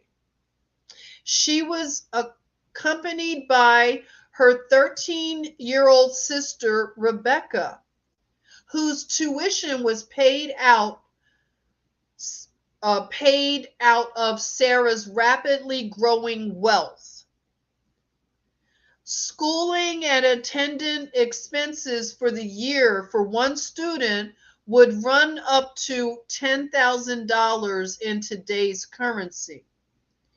In addition to an amazing opportunity for Rebecca's educational horizons, she could provide a moral support system for her sister. Culture shock was not far behind. Tuskegee's total student body was roughly 5 times larger than the entire population of Taft. The campus, a magnificent oasis in the desert, as one visitor commented, was situated in the broad rolling ridges of eastern Alabama. Shout out to Tina, our Alabama sister. Driving up to the Institute's main entrance, manicured shade trees and white rocks outlined pristine roads, broad sidewalks, and professionally designed landscapes. Okay, does that sound like a place where slaves go to be educated? Sounds really nice. Oh my goodness, I have to go visit Tuskegee. Okay, so more than 40 buildings, more than half of which had been painstakingly built by Tuskegee students from bricks produced at the Institute's brickyard. So The students, they're saying, built the school. Interesting. And they produced the bricks, jutted up in an orderly fashion, adorned with iron fencing, Grecian columns. Okay, Grecian columns. All right. Stately turrets and artful steeples. The massive children's house where Sarah's classes were held would have been the biggest schoolhouse she had ever seen. In contrast with the modest schoolroom she had known back home, this structure had its own kitchen and cloakroom. Tuskegee drew students from nearly every state and over a dozen countries. Okay, everybody, remember we were told the 1800s is when Tuskegee and all these HBCUs were built and started. How is it that they have students coming from other countries? They have all this beauty, and this is for slaves, people that were slaves not that long ago? Okay, this all makes sense, right? Okay, so they came from a dozen other countries to go to Tuskegee.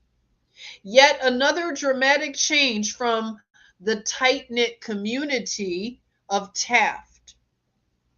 Attending class with a combination of local students and those from far away, Sarah learned to garden and farm on the 2 acres of fertile land surrounding the children's house.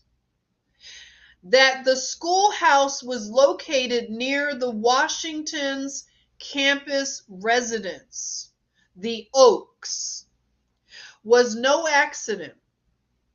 They could keep an eye out for the youngest and most impressionable members of Tuskegee's community.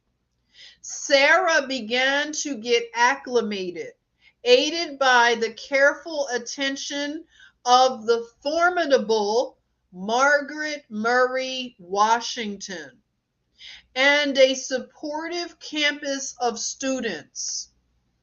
Like her fellow pupils, Sarah attended her classes and followed the rules. For a while, life began to seem almost normal. Sarah had to look over her shoulder more than once since fame and fortune had been foisted upon her. Now, rumors circulated that she was in grave danger at school. Schemers, it was said, had arrived in Alabama in a plot to kidnap Sarah. So, schemers arrived in Alabama and were plotting to kidnap Sarah. A group of Tuskegee students formed a regiment of guards to keep her safe. Tecumseh Bush, an athletic fellow student who had come from Waco, Texas, took responsibility to lead the group of young bodyguards. However exhilarating it had been to become rich overnight, it was also terrifying, especially for a Black child who was often left vulnerable by laws and policies.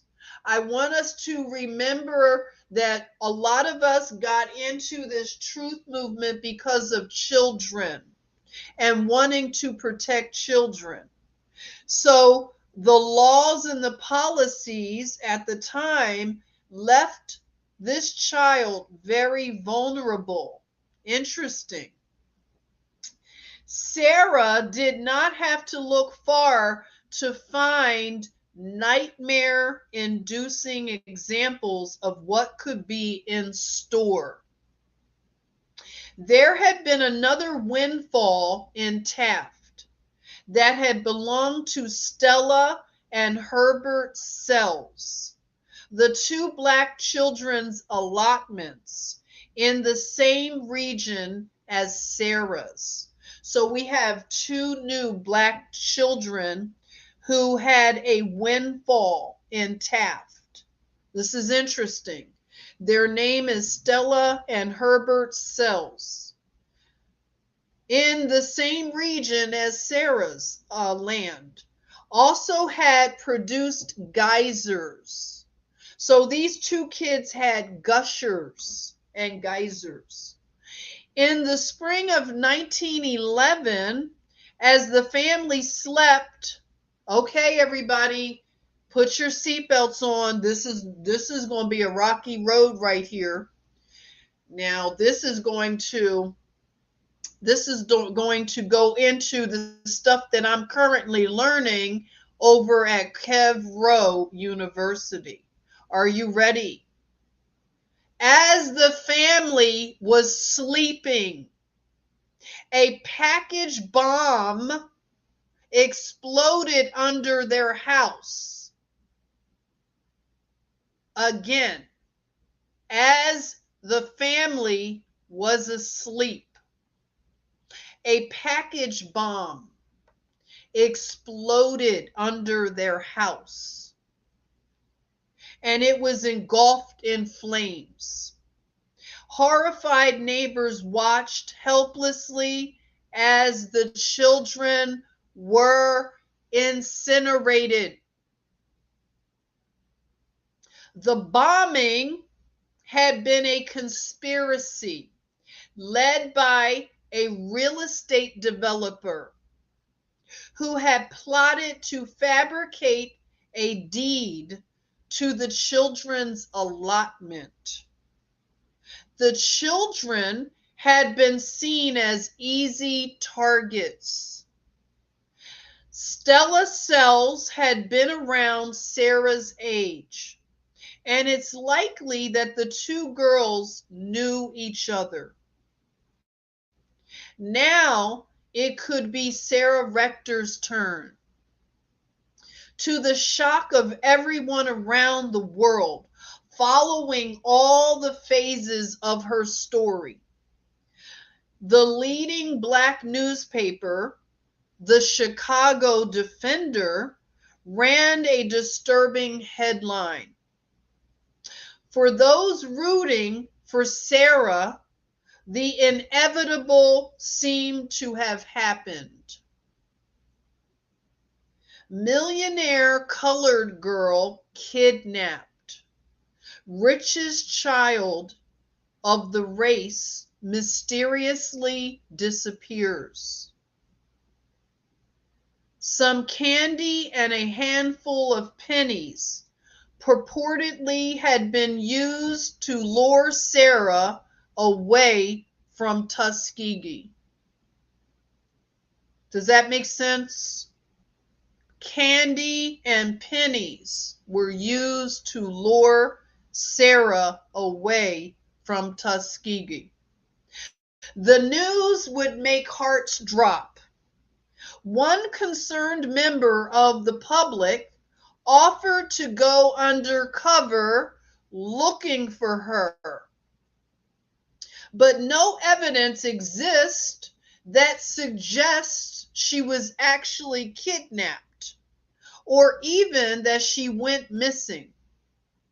And the timing of the Defender's news does not line up with records of Sarah's whereabouts.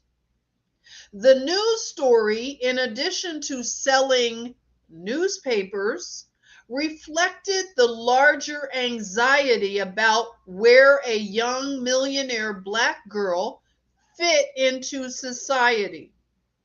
It is also possible there were times during which Sarah ran away or hid from the incessant attention. Whatever the narrative's origins, The idea of luring her with pennies had been a particularly ironic and unlikely touch considering her income. There had been a very real dark side, however, from the very beginning.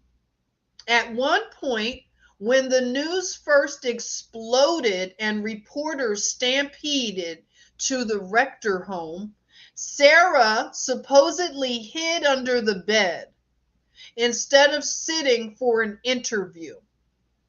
She had refused a request from one newspaper to be in a photograph. In addition to getting used to the attention, she had to steel herself to face racist expectations and assumptions about her. Nicknames very intentionally tied her wealth to her race, demeaning her as a kind of sideshow act. Many small town papers dubbed her the darky heiress. Hey, I wouldn't mind being called the darky heiress, okay? Right over here. I'm okay. I'll answer to the darky heiress, okay? Not a bad name. But isn't it weird that it's listing a lot of newspapers were a big thing then. And these things were circulating around the world. Imagine that. So they were able to bombard her with the kind of stuff that we see, it looks like, that they do to our modern day celebrities with the paparazzi. So they were hunting and hounding her. Okay, so they were calling her names like the darky heiress. And the Arkansas City Daily News labeled her the Negro Oil Queen. Hey, that's a name I would take too. I don't mind you guys calling me the Negro Oil Queen. You could go ahead and get used to putting it in the chatmosphere so it will manifest, okay? I don't mind that name right there either. The Negro Oil Queen has a nice ring to it. Okay, according to those who didn't even know Sarah, who had never met her, she was illiterate, ignorant, unworthy of wealth. So you have the haters, basically. Okay, rumors were spread. Wow, rumors, imagine that. Okay, the rumor bin had started spreading that Sarah was a foreigner who had lived in a hut at the time the oil was struck. Oh, okay. They really put 20 on 10. The idea was mocked that a kinky-haired girl with curly pigtails and pigeon toes, what? They are shady, would have the audacity to think an education at top schools could make her a lady. Oh, really? So she wasn't a lady, huh? Who makes anybody a lady? That's right, Molly called me the Negro Oil Queen. I love it. I would answer to that. Okay, so leaving Taft was in itself risky. Segregation was more than a way of life, it was the law, making it deadly for Black people to move about freely. Taft was a refuge for residents who could not feel welcome or safe elsewhere. Public envy burned toward Sarah. Do you hear that? Public envy burned toward Sarah, in large part because of her race. The hatred was burning And who was fomenting all of this hatred, I wonder? If I were to really start to look at the manipulation of this hatred towards this child, one thing we know, the newspapers had a lot to do with it, don't they? There you go, Tina. Absolutely. Original MSM spinning the narrative. There you are.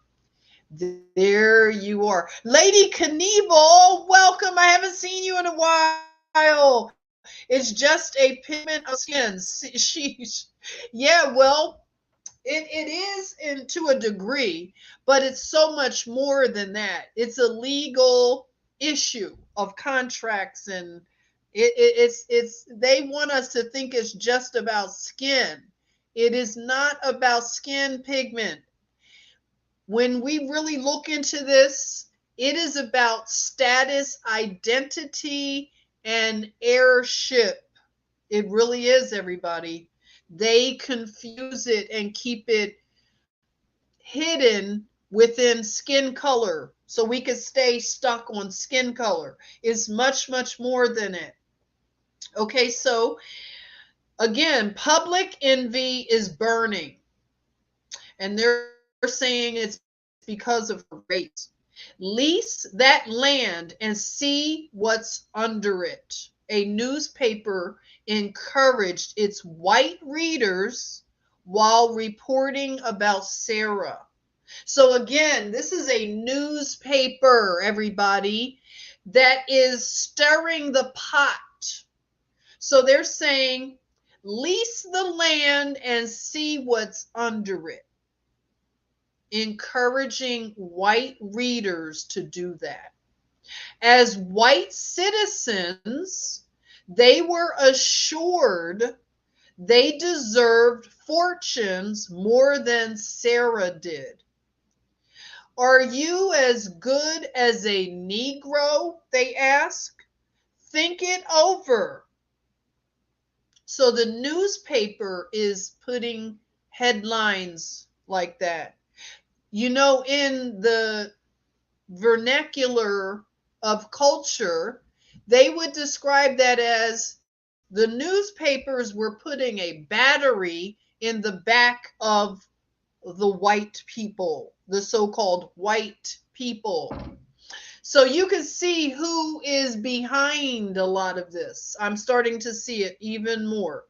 Okay, the white establishment had to square two irreconcilable facts. Here was a girl who now had the spending power and associated privilege of some of the wealthiest tycoons in the country. Wow. And yet, that girl was black. The only thing they could think to do was have the court declare her white, which ironed out the logical conundrum. At least that turn of events was part of the popular telling.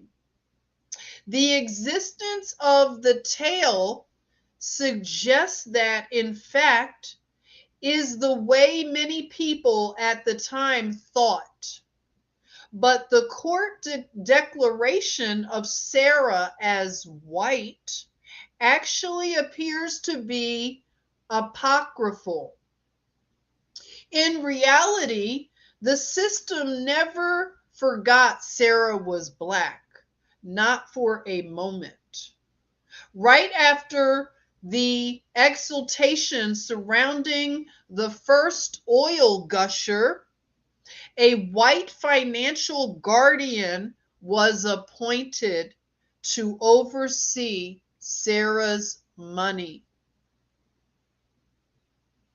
So after the first oil gusher, a white financial guardian was appointed to oversee Sarah's money. Why would she need a financial guardian? The insidious rules instituting this requirement for minors followed a blatantly racist logic that Black parents were inherently incapable of managing their family's affairs. Okay, now I see what happened. So they legally outmaneuvered the authority of her father based on, see, this is why I'm telling you it's more than skin color. It's a legal matter, Tina. Do you see it? This is all a legal matter. When we get this into our mind, we can see how a lot of this has happened. So remember, Black is not about skin color, it's about a legal status. So, according to law, when you agree to be Black, you have no standing in law, okay? And you are considered a minority. So, legally, she is a minority, but under the authority of her parents. But if her parents have traded their birthright, do you see what I'm saying? For citizenship into a corporation of a country, that means they traded their birthrights, their parental rights. Yes, Dana, that goes into it as well. Because also, if you agree to be called a minority, that means that a minority does not have authority to spend their money logically. Do you see the words they use? They say that the parents don't have logic to manage the family's affairs, mainly Sarah's money. So being called a minor is like having a child where you have to have a guardian. Legal is not law. There you go. Statutes. There you are. Legal is not law, Joseph. Yes. So now we see how her parents were outmaneuvered. And let's see. They were, it says, incapable of managing. The greatest dangers to Sarah's wealth did not come from pushy correspondents or shadowy kidnappers that they may have been lurking, but rather from the smiling white men in suits, the bankers, the lawyers, the bureaucrats in their 40s and 50s, shaking her family members' hands, promising they take care of everything. What does that sound like? If you have bankers now, lawyers, and bureaucrats coming into the picture and promising to take care of everything, think about this. Now I see this, everybody. Okay, so they are planting stories in the newspaper and they're drumming up a lot of hatred and fear that this young girl could be kidnapped. So they're keeping fear at a high stage. So then everybody's afraid for her safety. You saw how they said at Tuskegee, they had people that were, sorry about that troll. I thought the channel was just too small to have trolls already. How did they know we were here? Weren't we over here? So the trolls have found us. Sorry, I gotta get some moderation. Moderation. I'll be able to get some moderation here because I can go into the back and add moderation. So bear with me as I start doing that. Okay, so But let me know if any more trolls make it into the chatmosphere. Yeah, they find us, Dana says. Okay, so back to this very interesting. Wow, this is very interesting. Like I said, I'm reading it for the first time with you. Okay, so I see so far that they created the psyop of fear because they use fear a lot. And now they come in with the answer, right? So it's the create the problem and then present the answer. And bring lawyers and bankers and bureaucrats. There you are. Okay, handshaking and smiling. Yeah, there opened in effect the Bank of Sarah Rector. So they opened basically a bank with this young girl. The white guardian and lawyer for the case declared that Sarah's accounts were far in excess of the needs. They decided to loan her money out to people and businesses far and wide at an 8% interest rate. So this is a very evil practice because this is called usury. How is it that they turn this young girl's money into a bank and they're loaning money at interest? 8%. Not the money hungry rate of unscrupulous lenders. So they were doing something, okay, sure. Okay, which could reach nearly 40%, but enough to make a handsome profit nonetheless. Before the year was up, funds from Sarah's accounts had been loaned in amounts adding up to at least $255,000 in today's terms to 5 local citizens of the Muskogee area. By the end of the following spring, Sarah's money had been loaned to 18 more people.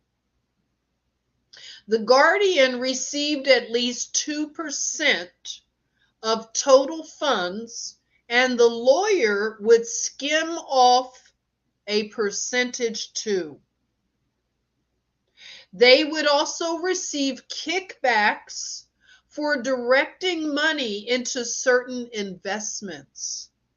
Sarah, on the other hand, could not access her own money without permission. If she requested funds, it was at the guardian's discretion whether to approve, and at that point, the guardian would present expenses to a court for yet another level of approval. An investigator for the NAACP at the time opened a file on whether this little colored girl is being neglected. While white men have control of her estate and control it not in her best interest, the investigator warned the Secretary of the Interior that the girl's guardian would deny her and her kind the treatment accorded to a good yard dog. The constraints of Jim Crow laws meant that Sarah's Cinderella story leaned heavily toward Cinderella's captivity. In Sarah's case, with a financial overseer taking the role of the controlling stepmother. In a strange twist, Sarah's guardian contracted with Joe Rector. See, we're talking about contracts. So somebody contracted with her father to transport lumber and build a structure in the summer of 1915 on farmland brought with Sarah's funds, meaning, in essence, that Sarah had hired her father. More troubling, the Guardians paid Joe only $30, roughly $775 today, for 3 months of backbreaking work. Even using Sarah's money to pay a member of her family turned out to exploit the Rectors. In contrast, Sarah's guardian petitioned the court to receive extra funds in his own pocket as compensation for travel expenses involved in filing petitions on her behalf. Circular logic to increase his piece of the pie. At one point, with Sarah away at school, a group of men in a courtroom hundreds of miles away spent more than 40% of her available cash to purchase even more investment property she'd likely never seen. Sarah had been keeping her head down, continuing her studies at well-respected Fisk University's preparatory school in the rolling hills of Nashville, Tennessee. So we're already going to another HBCU. And by the way, I'm going to look into HBCUs. I'm going to circle back and find out what was really going on at these HBCUs. What is really going on? So she's now at Fisk in Nashville, the rolling hills of Nashville, Tennessee, and then attending high school in Kansas City, Missouri. What? They have this child all over the place. Okay, so it says then attending high school in Kansas City, Missouri, where she took a particular interest in algebra and home economics. She blended in, but she also had quietly become a strong young lady who found her voice to call for what she needed and what she wanted. Sarah, once the little girl who felt constrained in new store-bought shoes, had closets and cabinets with items such as dresses, perfume, talc powder. We now find out talc powder caused all kinds of cancers for women, right? So she had talc powder because that was a big status thing back then.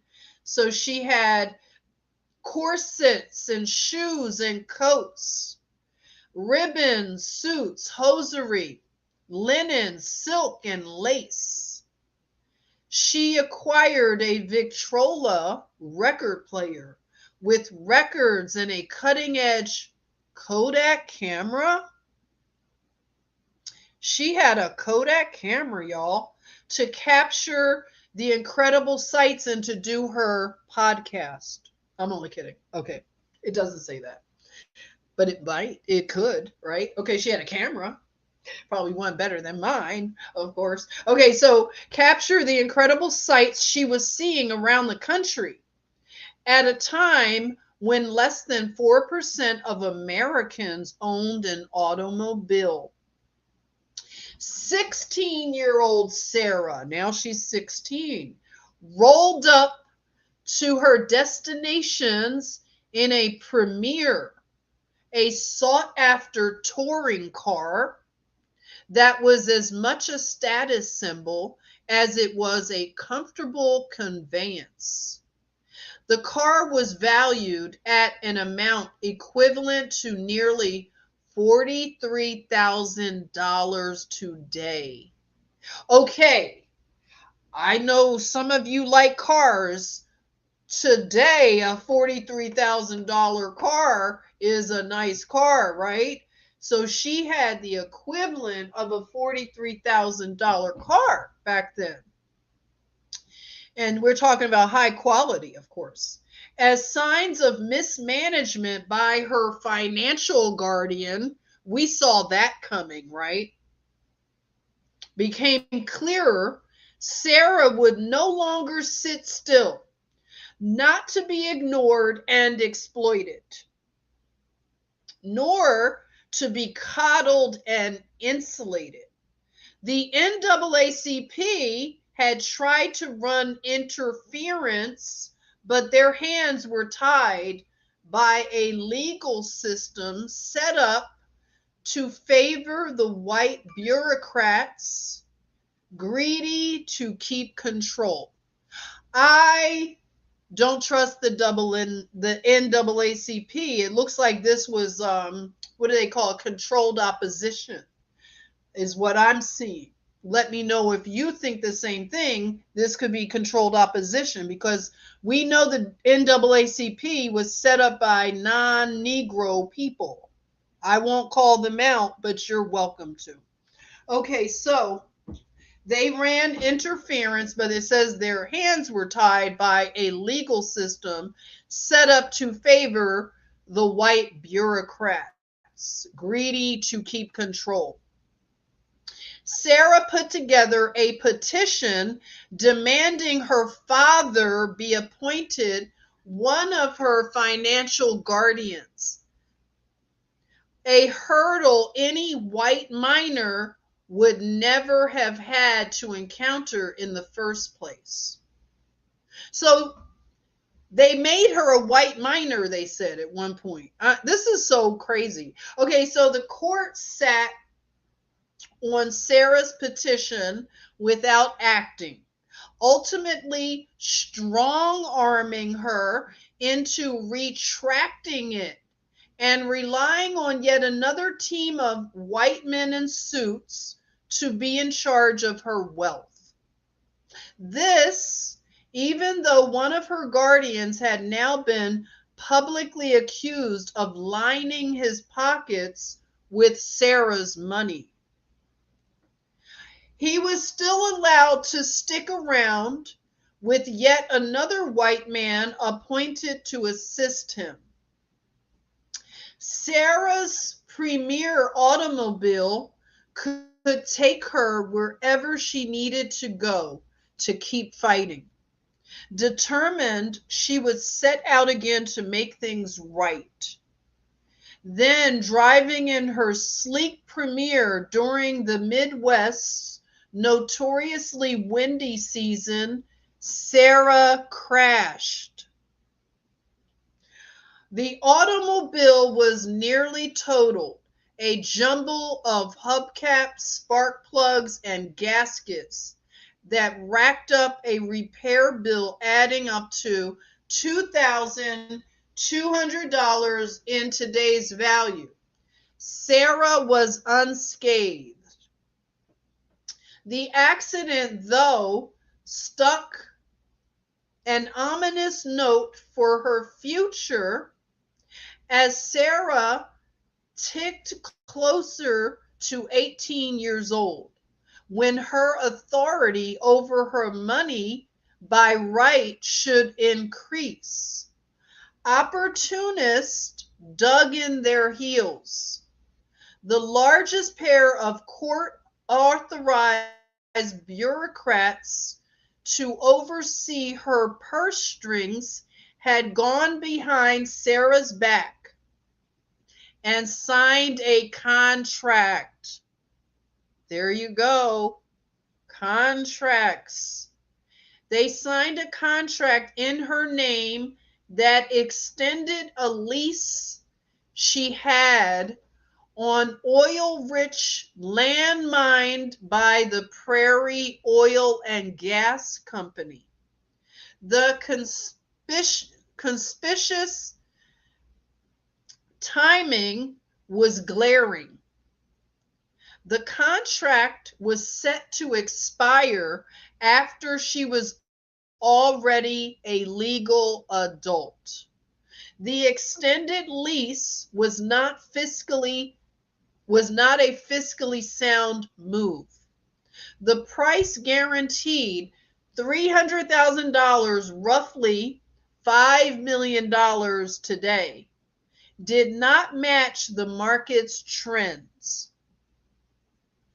Sarah stood to lose money compared to what she could have earned by renegotiating a new contract at the end of the original lease.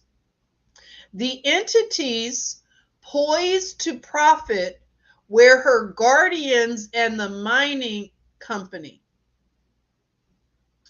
Then Rose, Sarah's mother, petitioned a court to declare her daughter incompetent to manage her estate, while an uncle would prepare a claim to the court that Sarah was squandering her money.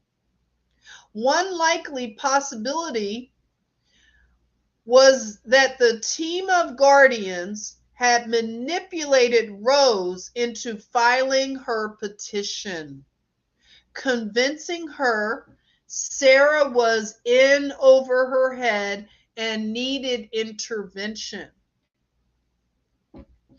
Though the maneuvers were short-lived, the walls seemed to be closing in, and the Rector family itself was at risk of being torn apart. Another shadow fell, according to a lawyer involved with the Rector family, in a renewed fear, there you go, fear again, that one or more kidnapping plots surfaced to try to ransom Sarah for her wealth. Then a bombshell landed in the papers, the media again. Mere hours after turning 18, Sarah announced to the court that she voluntarily forfeited control of all her money to two trustees. All right.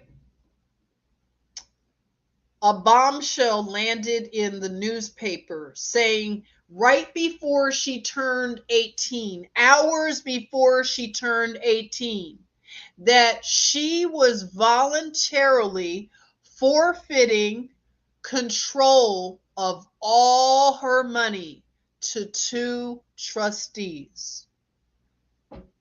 The spirits might get it, Sarah explained her decision cryptically in a public statement. The spirits might get it? Okay. Sarah explained her decision. Oh, it says, okay, spirits could have referred to evil spirits. And in the Chicago Defender's interpretation, particularly pale-faced spirits, millionaires for 3 hours, a white reporter wrote, as though with a chuckle, inferring that even Sarah herself finally had admitted that a black girl could not manage such wealth. The dream died. Sarah had surrendered. But it had all been a feat. After the press gleefully declared Sarah had yielded control of her fortune, those trustees transferred all of her money right back to her and stepped away from the case for good. Reams of court documents reveal only fragments of what happened behind the scenes, but a scenario of events presents itself that nicely fits the evidence. A rift developed among Sarah's financial guardians between those who supported her becoming independent and those who refused to let go of their own stake in her assets. These entrenched guardians had the advantage of the power and respect accorded to them by the legal system that was withheld from Sarah. She had to find a way to coax them or trick them into walking away. A secret agreement with those trustees who were her allies could be the key. She could voluntarily yield control to those allies and be very public about it, deploying the reporters that had so often plagued her in order to report the arrangements far and wide in the press. This warded off the sharks who had been waiting, through her relatives or otherwise, to try to seize control. By beating them to the punch, Sarah froze their machinations long enough to quietly take control before anyone noticed. It took months for that last master stroke to be reported in the press. And by that time, Sarah's money was really hers for the very first time. Sarah Rector, her own boss, one newspaper, edited by one of her now displaced guardians, simply declared,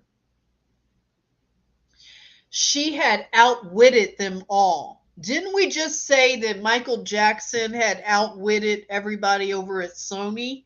This is interesting. We just mentioned it, right? Okay, so she outwitted them all, it says. She had not been the gullible and bewildered girl. One observer declared high school age Sarah as a financial genius.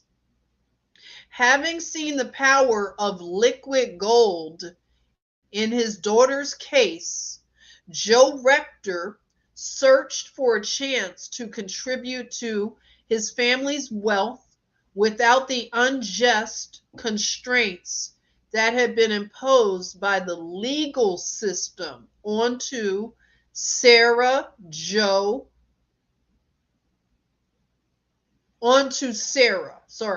Joe promised princely profits by a friend, perked up at an investment scheme in oil wells in Mexico. But Joe's friend betrayed him, leaving him stranded in another country, penniless, embarrassed, and defeated. On the train ride home, Joe fell ill and died. Oh, Karen's here. Hey, Karen. Welcome, sis. Hi. Okay, so this is weird, everybody. Her father falls ill and dies on a train ride back home, supposedly of a broken heart. Okay. Sarah was devastated. Although she was only 20 years old, she took her place as the head of the family. She funded siblings' educations and repaired any rift with her mother. Oh, I didn't know she had a rift with her mother. Did you all catch that? Did anybody catch a rift with her mother? I didn't catch that. Okay, so she's repaired a rift with her mother. She fended off scammers and con artists trying to stake claims to her money. When she was ready to marry, She chose a husband. He wasn't chosen by a matchmaker club or by the press. The fairy tale of wealth and privilege may have been just that, a fairy tale. But Sarah was now an astute and deft investor and real estate developer with properties across several cities and towns in 2 states.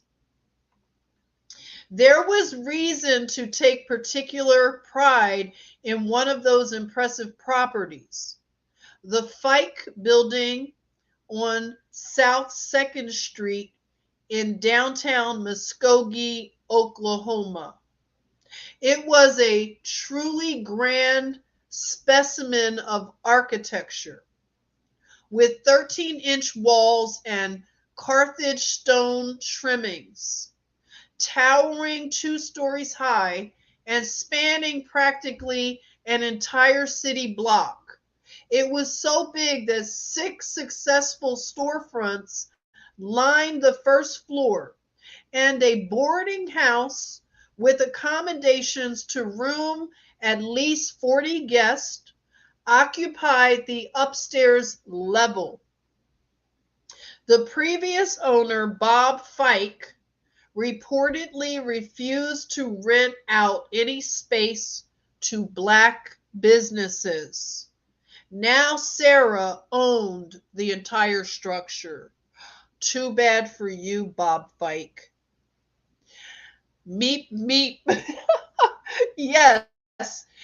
Oh, yes, yes, yes. I know, right? Joseph, a broken heart. Is that like, I thought the same thing, Joseph. Yes. Dana said, yeah, mom tried to take her money, called her incompetent. Oh, thank you, Dana. Okay. Dana is paying attention. Thank you. Okay, so they had a rift. Okay. So, by one account, around the same time Joe Rector passed away, one of Sarah's brothers was taken into jail in Kansas City on a whim by a white police officer or by white police officers. Sarah, wearing an imported gown, showed up to free him. Sarah said 3 words that conveyed power and confidence and put them on their heels. Words hard to envision when thinking back to the little girl who had hid under a bed and refused to have her photo taken. Words that meant in no uncertain terms, do not underestimate me. I'm Sarah Rector, she said. Uh-oh. Those are the 3 words. I'm Sarah Rector. Wow. Wasn't that quite a story that we never heard of? Sarah Rector. I am very intrigued, and I will be putting this story in a nice, safe place, and I want to circle back to it. There's Josephine, everybody. Say hi, everybody. Josephine has had a little bit of a challenge, right? My little grandson has been around, and she was a little bit jealous, okay? And she felt like she was in exile for a while, right? What is it like when you have a cat who's an only cat and now she has to share? She becomes a little exiled and she's not as confident to say, I am Josephine Washington. I am Josephine Eason Washington. So Josephine Eason Washington went into exile during the holidays because she was very jealous and threatened. But that's okay, right? She's doing better. She's doing better, everyone. Okay? So thanks for joining to hear this narrative about Sarah Rector. Did not know about her. Her story would make a very interesting movie, wouldn't it? I'm thinking. I'm sure there's more to the story that I will eventually uncover. And you know how it happens with us. We start making connections, right? Lots of connections. So I'm sure that the connections will be there. That's right. Negrita is here. She's okay, Karen. Karen is Negrita's real advocate, her and Joseph. Joseph advocates for Josephine all the way in Ireland. Yes, and she feels the love and she loves you all so much. Thank you. That was quite a story, wasn't it, Joseph? Yes. I'm going to definitely be bringing more of these kind of stories, okay? You like the story, Nancy? What a great story. You're welcome. Thank you for coming and hearing. Hey, Tina, is what in that is true and what isn't? So much to digest. I know, Tina. That's why I feel that I'm going to have to circle back to it. I know, right? Lady Knievel, movies are seldom accurate, though. Yeah, I agree. They are seldom. Girl Code, I know Girl Code, right? She just, poor little thing. But she's doing better, okay? Thank you all. And yes, Josephine Easton Washington. That is her name, Josephine Easton Washington. And yes, so we are going to look at more of these kind of narratives, okay? Thank you for coming by. Like and subscribe. We'll grow this other channel. Let me know if you want to moderate, and I will figure out how to do the moderation stuff. I did it once and I can do it again. I'll learn how to do the thing. I think they say your full channel name to make moderators. So we'll figure it out. And I will see you very soon, okay? So take Def Not Harp. I'm sure that was funny, whatever that reference is. Okay, thank you, Girl Code. I appreciate that. I'm going to do it. Okay, everybody. Take care, and I'll send us out on a nice vibe, okay? And see you very soon. Love you all. God bless you.